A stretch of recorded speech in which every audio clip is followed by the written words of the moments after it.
تحریک انصاف کے مطالبے کے باوجود تحریک تحفظ آئین پاکستان کے سربراہ اور قومی اسمبلی میں اپوزیشن لیڈر محمود خان اچکزئی نے 8 فروری کو مبینہ انتخابی دھاندلی کے خلاف ہونے والے احتجاج کا مرکز وفاقی دارالحکومت اسلام آباد کو بنانے سے انکار کر دیا ہے۔ باخبر ذرائع کے مطابق محمود خان اچکزئی کا موقف ہے کہ گزشتہ ایک برس کے دوران تحریک انصاف کی جانب سے اسلام آباد میں دی جانے والی مسلسل احتجاجی کالز کسی ٹھوس نتیجے تک نہیں پہنچ سکیں، جس کے باعث اس مرتبہ حکمت عملی تبدیل کرتے ہوئے 8 فروری کو ملک گیر شٹر ڈاؤن ہڑتال اور احتجاج کیا جائے گا، بجائے کہ اسلام آباد پر فوکس کیا جائے۔ یاد رہے کہ محمود خان اچکزئی کی قیادت میں 8 فروری کو ہونے والا احتجاج عام انتخابات میں مبینہ دھاندلی کے خلاف ہوگا، جس کے 2 سال مکمل ہونے پر اسے یوم سیاہ کے طور پر منانے کا بھی فیصلہ کیا گیا ہے۔ اس اعلان کے بعد پاکستان تحریک انصاف نے ملک بھر میں شٹر ڈاؤن کی تیاریوں کا آغاز کر دیا ہے اور پارٹی کی مرکزی اور صوبائی قیادت کو واضح ہدایت جاری کر دی گئی ہیں۔ تحریک انصاف کی قیادت کے مطابق انہوں نے اچکزئی کو مشورہ دیا تھا کہ 8 فروری کو اسلام آباد پہنچ کر احتجاج کیا جائے اور صرف دارالحکومت پر فوکس کیا جائے، تاہم انہیں بتایا گیا کہ کسی ایک شہر پر فوکس کرنے کی بجائے 8 فروری کو احتجاج ملک کے تمام چھوٹے بڑے شہروں میں کیا جائے گا اور کارکنان اپنے اپنے علاقوں میں سڑکوں پر نکلیں گے۔ ادھر وزیر اعلیٰ خیبر پختونخوا کے قریبی ذرائع کا کہنا ہے کہ سہیل آفریدی بانی پی ٹی آئی کی ہدایت پر پہلے ہی ایک اسٹریٹ موومنٹ کی قیادت کر رہے ہیں اور اس سلسلے میں لاہور اور سندھ کے دورے بھی مکمل کر چکے ہیں۔ پارٹی کے مطابق ان دوروں کے نتیجے میں کارکنوں میں خاصی حد تک سرگرمی پیدا ہوئی ہے، جو 8 فروری کے احتجاج میں شرکت کو یقینی بنانے میں مددگار ثابت ہوگی۔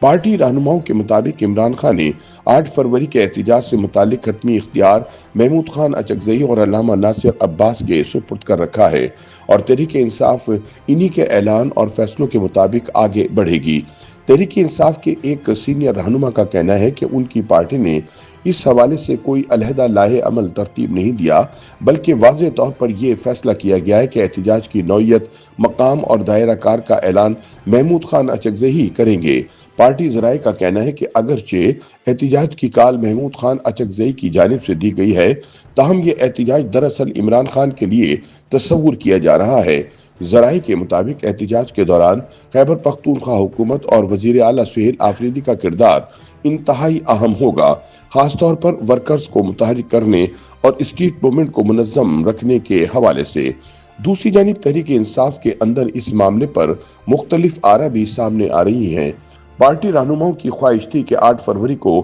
خیبر پختونخوا کی بجائے اسلام آباد یا راولپنڈی میں بھرپور احتجاج کیا جائے تاکہ حکومت پر براہ راست دباؤ ڈالا جا سکے، تاہم پارٹی اجلاسوں میں اس تجویز پر اتفاق رائے پیدا نہ ہو سکا اور یہ موقف اپنایا گیا کہ احتجاج کہاں اور کس نوعیت کا ہوگا، اس کا فیصلہ محمود خان اچکزئی ہی کریں گے۔ پارٹی ذرائع کے مطابق اسلام آباد میں احتجاج نہ کرنے کی ایک بڑی وجہ ماضی کے تجربات بھی ہیں، جہاں احتجاج کے دوران کارکنوں کو تشدد، گرفتاریوں اور فائرنگ جیسے واقعات کا سامنا کرنا پڑا۔ اسی تناظر میں فیصلہ کیا گیا ہے کہ اس بار کارکنوں کو غیر ضروری خطرات سے بچاتے ہوئے احتجاج کو ملک بھر میں پھیلایا جائے۔ تحریک انصاف یوتھ ونگ کے رہنماؤں کے مطابق 8 فروری کو مکمل شٹر ڈاؤن ہوگا اور کاروباری سرگرمیاں معطل رکھنے کی کوشش کی جائے گی تاکہ احتجاج کو مؤثر بنایا جا سکے۔ پارٹی کا کہنا ہے کہ بلوچستان سے لے کر خیبر پختونخوا، پنجاب اور سندھ تک احتجاج کیا جائے گا اور ہر صوبے میں مقامی سطح پر مظاہرے ہوں گے، تاہم پارٹی کے اندرونی حلقوں میں اس صورتحال پر بے چینی بھی پائی جاتی ہے۔ ایک پارٹی رہنما نے نام ظاہر نہ کرنے کی شرط پر بتایا کہ مبینہ انتخابی دھاندلی بنیادی طور پر تحریک انصاف کا مسئلہ ہے اور اس سے سب سے زیادہ متاثر بھی پارٹی ہی ہوئی ہے، لیکن فیصلوں کا اختیار دیگر جماعتوں کی قیادت کے پاس ہونے سے کارکنوں میں اس طرح بڑھ رہا ہے۔ ان کا کہنا تھا کہ تیاری، ورکرز اور ممکنہ نقصان تحریک انصاف کا ہوگا، جبکہ حتمی فیصلے دوسروں کے ہاتھ میں ہیں۔ ذرائع کے مطابق عمران خان کی رہائی کے حوالے سے واضح اور سنجیدہ پیش رفت نہ ہونے کے باعث کارکنوں میں مایوسی میں اضافہ ہو رہا ہے۔ بعض حلقوں میں یہ تاثر بھی پایا جاتا ہے کہ 8 فروری کو احتجاج تو ہوگا اور کارکن سڑکوں پر بھی نکلیں گے، تاہم اس سے کوئی بڑا سیاسی نتیجہ برآمد ہونے کے امکانات کم ہیں۔ پارٹی کے اندر یہ خدشات بھی سامنے آ رہے ہیں کہ مسلسل احتجاجی سیاست کے باوجود ٹھوس کامیابی نہ ملنے سے کارکنوں کا اعتماد مزید متاثر ہو سکتا ہے۔ تاہم اس کے باوجود تحریک انصاف کی قیادت کا موقف ہے کہ مبینہ انتخابی دھاندلی کے خلاف آواز اٹھانا ناگزیر ہے اور 8 فروری کا احتجاج اسی جدوجہد کا تسلسل ہوگا۔ YouTube پر گوگلی نیوز دیکھنے کے لیے youtube.com کی سرچ بار میں googly news T V type کریں۔ گوگلی نیوز کے پیج پر سرخ رنگ کے سبسکرپشن والے بٹن پر کلک کرنا نہ بھولیے۔ YouTube پیج پر اپلوڈ ہونے والی ویڈیوز سے باخبر رہنے کے لیے بیل آئیکن پر کلک کیجیے۔ آپ کو ہر نئی ویڈیو کے بارے میں نوٹیفیکیشن موصول ہو جائے گا۔